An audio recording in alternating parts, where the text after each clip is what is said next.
Episode 77, not a mole, but an undercover agent. A mother's feelings. Annie cleared her throat, sounding somewhat awkward.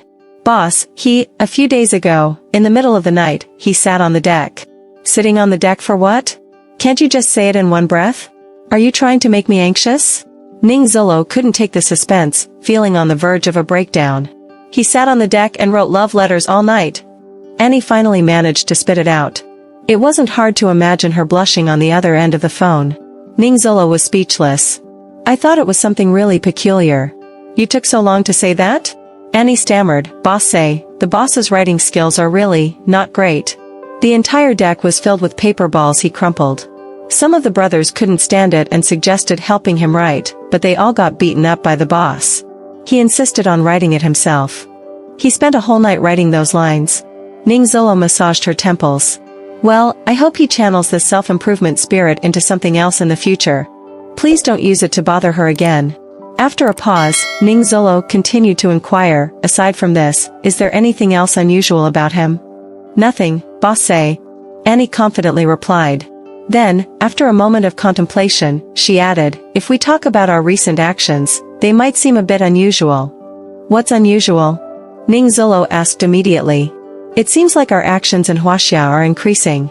Also, the boss seemed to be planning to return to the country a few days ago, but there was a sudden problem with a crucial shipment.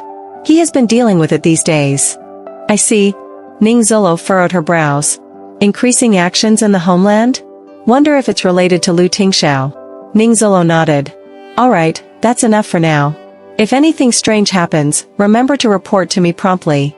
Annie sounded hesitant. Boss, is this really okay? I don't want to be a mole. Ning Zolo twitched her lips. Annie, right now, you only see your big boss, not your brother, huh? Who saved your little life back then? Annie hurriedly responded, Boss, I haven't forgotten. It was you who saved me. Ning Zolo nodded in satisfaction. Good. So, you're not a mole, you're an undercover agent. Got it? Annie said, oh? I understand. Ning Zolo said, good girl. Alright, I'm hanging up. Take care. Moi. Annie said, wait, boss. Ning Zolo asked, is there anything else? Boss, is it really impossible for you to come back? Annie spoke with a tone of sadness. Listening to the sound of the sea breeze on the other end of the phone, Ning Zolo slowly closed her eyes and murmured, staying in the darkness for too long inevitably makes you yearn for the light. The past days were carefree, but my heart was like a rootless duckweed. I couldn't find my purpose. The present days, despite the many constraints and difficulties, I enjoy the challenges and the feeling of having a goal. Do you understand? Boss, are you serious or just showing off? Annie's uncertain voice came through the phone. Okay, she was wrong. She shouldn't have teased the innocent girl. She finally dug herself into a pit. After hanging up the phone, Ning Shilua lay back on the bed. The call didn't yield much useful information, but it confirmed that the guy had been active in the country recently. If it weren't for the unexpected issue with the shipment, he might have genuinely intended to return. Taking a deep breath, Ning Shilua finally sent a text to Lu Tingxiao. Ning Shi, sorry, General Manager Lu, I have work tomorrow, so I won't be able to make it. Please apologize to Little Treasure for me. After sending the message, she threw the phone aside, not daring to look at Lu Tingxiao's reply. The next morning, in front of a private kindergarten, a chorus of children's cries filled the air. All the little ones didn't want to study, and they didn't want their parents to leave. It started with one child crying, and soon all the children were infected, wailing along. Teachers and parents tried to console and persuade them, but as soon as one child was pacified, another nearby would start crying, undoing all their efforts. Amidst this chaos, the most conspicuous figure was a little boy with a small backpack on his back, looking expressionless. The little guy held his father's hand, not even sparing a glance at the commotion around him. He simply stared in the direction of the road leading to the school. Oh, kids, don't cry. Look at that little boy, so well behaved. Didn't shed a tear. A teacher pointed towards Little Treasure for the children to see. The children all turned to look in Little Treasure's direction, only to see a terrifying-looking man beside him. The next moment, all the children cried even louder. Wow! That little boy got caught by the big demon. Wow, Mum, I'm scared. Wow, Dad, don't leave, I'm scared. Seeing the situation getting out of control, the teachers, out of duty, nervously approached Lu Tingxiao. This parent, the children are a bit scared of you. Could you leave for now? As soon as she spoke, Lu Tingxiao's imposing aura became even more intimidating.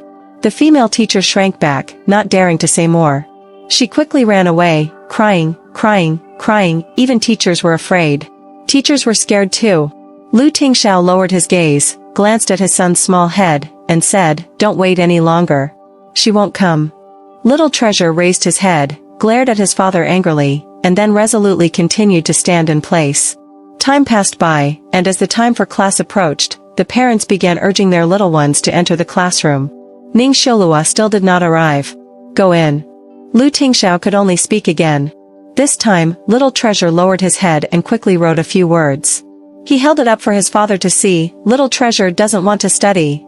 Lu Tingxiao squinted, and his expression immediately darkened. "You're not a 3-year-old anymore. As a young man, are you going back on your word?" With his head down, Little Treasure continued to write with determination. Little Treasure is a child. Even at 5, Little Treasure is still a child. Little Treasure is not a man. After finishing, he had a stern expression, as if saying, "Dad, don't try to trick me with this move again." What a powerful and forceful statement. Little Treasure is not a man. Lu Tingxiao. Sigh, the child is growing up and becoming less easy to fool. Meanwhile, not far from the school, a black car was quietly parked in a corner. While Lu Chongshan could still maintain his composure for the sake of appearances, Yan Rui couldn't help but urge Xingwu, who was holding binoculars in front. "Xingwu, have you seen clearly? What's Little Treasure's current situation? I see other kids have already started going to class. Why is our Little Treasure still not moving? Is there a problem?" Lu Chongshan's expression turned grave. After observing for a while, Xingwu hurriedly turned his head to explain to the elderly couple, "Young master is indeed having some issues at the moment. I saw him write a sentence just now, saying he doesn't want to go to school. Young master tried to persuade him, but it didn't work." Lu Chongshan's face immediately darkened. "See? I knew that woman's words wouldn't be so effective. In the end, Little Treasure still doesn't want to study. What should we do now? Everything was fine last night. He came obediently this morning. He's already at the school gate. Why is he refusing to go now?" Yan Rui was in distress. Listening to the conversation between the elderly couple, Xingwu cleared his throat and said, "It seems that young master suddenly doesn't want to study because Miss Ning she isn't here today. Young master probably hoped that Miss Ning could come and send him off today. It seems like he's throwing a tantrum." Lu Chongshan immediately became angry upon hearing this. "So why isn't she here? Does she expect me to personally invite her? This is outrageous. Then should we go and invite her? Little Treasure's education is important," Yan Rui hurriedly suggested. Lu Chongshan categorically rejected, "Absolutely not. Don't come up with random ideas. This kind of thing happens once or twice. If we open this door, things will only get worse. She'll use this as an opportunity to make even more unreasonable demands." Then what should we do? Yan Rui didn't know what to do. Her heart, initially filled with hope, was now full of disappointment. "Let's personally invite her. She probably won't come because she knows very well that if Little Treasure fully recovers, she will become worthless. She wouldn't want Little Treasure to get better so quickly," Lu Chongshan said confidently. With Lu Chongshan's explanation, Yan Rui finally understood. Meanwhile, not far away, the atmosphere between father and son was tense. Lu Tingxiao said, "Are you sure you don't want to go to school?" Little Treasure nodded without certainty. No, love." Helplessly, Lu Tingxiao looked at his son's resolute little face. He understood his son's personality well. Once the little guy made up his mind, no amount of persuasion would work. So, he could only take his son and prepare to go back. "Let's go home." Little Treasure clenched his fist but still stood still, unwilling to move. Until the bell for class rang. Auntie Xiaoxi wouldn't really not come. The little guy's big eyes suddenly emitted a different brilliance. He twisted his body, broke free from his father's hand, and rushed towards the direction of the clear voice. With a series of hurried footsteps, Lu Tingxiao looked up and saw a girl wearing Little Treasure's favorite pink dress, with a pink crystal hairpin, jogging towards the school. Ningxi rushed over, panting heavily, and squatted down to hug Little Bun. She handed him something, saying, "I'm exhausted, but luckily I made it. Darling, take this. I learned a few tricks from the master last night, so I woke up early to make you a heartwarming bento. It's your first day of learning, and delicious food can be your encouragement." In reality, She had decided not to come after sending that text last night. However, her body seemed to have a mind of its own. She woke up early and started working in the kitchen. By the time she realized it, she had made an incredibly cute and delicate bento. Oh, her heart was completely dominated by Little Bun. Especially when she thought of Little Bun eagerly anticipating her and the disappointed look on his face when she didn't show up, her soul just flew over. So, in the end, her body followed her soul in a wild rush over. Sorry, sweetheart. Did you wait for a long time? Ningxi apologized. Little Bun, holding the heart-shaped bento tightly, immediately shook his head, indicating that he wasn't angry at all. Ningxi felt relieved, touched Little Bun's small head, and said, "Study well and listen to the teacher, okay?" Little Bun nodded vigorously. Yes, he wanted to learn. He was determined to learn. Watching his son flipping through the book so quickly, Landy couldn't help but smile.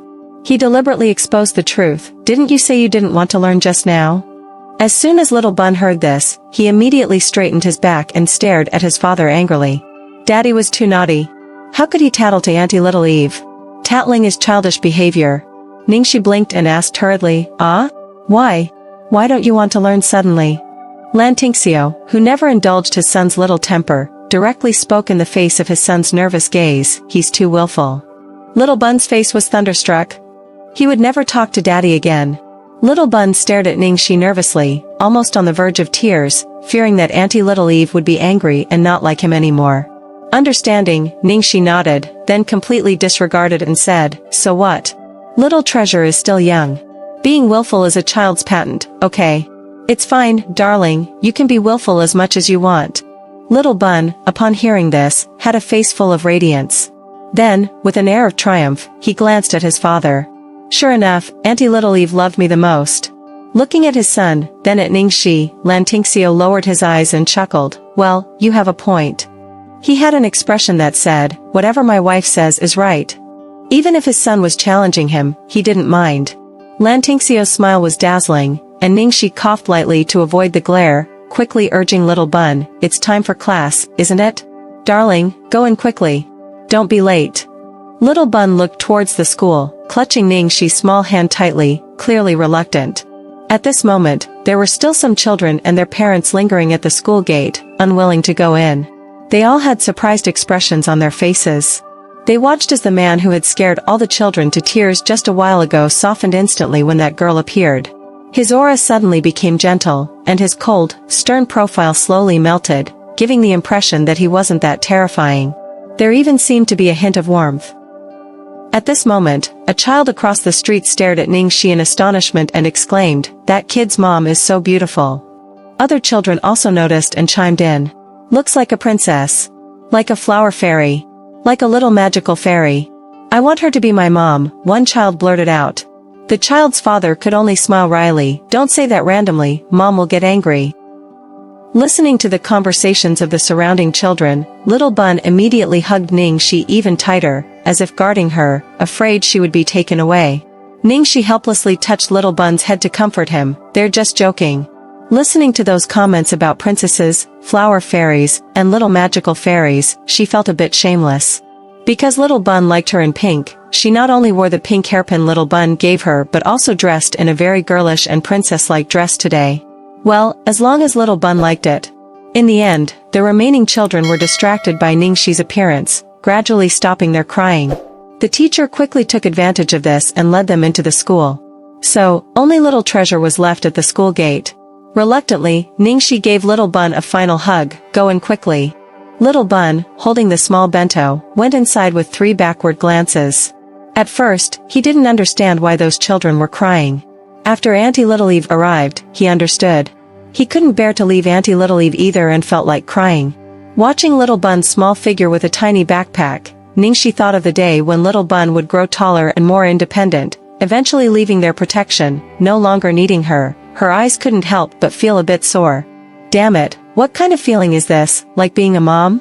At this moment, a warm hand patted her shoulder. "Don't be sad, it's a good thing." Ningxi awkwardly nodded, "Yeah." Not far away, in a black car, Yenrui was already crying with excitement. Bodhisattva bless. Bodhisattva bless. Anyway, Little Treasure finally went to school smoothly. Perhaps because her predictions had been wrong several times, Lan Chongshan's face was slightly stiff at the moment. He snorted, "This woman knows when to stop." Yen Rui, holding her chest, sighed deeply, "Ah, the big stone in my heart has finally fallen." Lan Chongshan glanced at her, "Now you can focus more on the lifelong matters of the eldest." Wiping away her tears, Yen Rui said, I know. People have almost been selected. Didn't I show you the options a few days ago? I even had their birth charts analyzed by a master. Although belief in such things was rare now, in the upper-class society, metaphysics and feng shui were still highly regarded. Before prestigious marriages, it was common to check compatibility based on birth charts, believing it's better to be safe than sorry. Don't delay any longer. This matter must be handled well in the next few days. Lan Chongshan urged. But I haven't decided which master to consult. How about Master Long? In the capital, people usually go to him for this kind of thing. He has a high reputation and is quite reliable. Yen Rui inquired.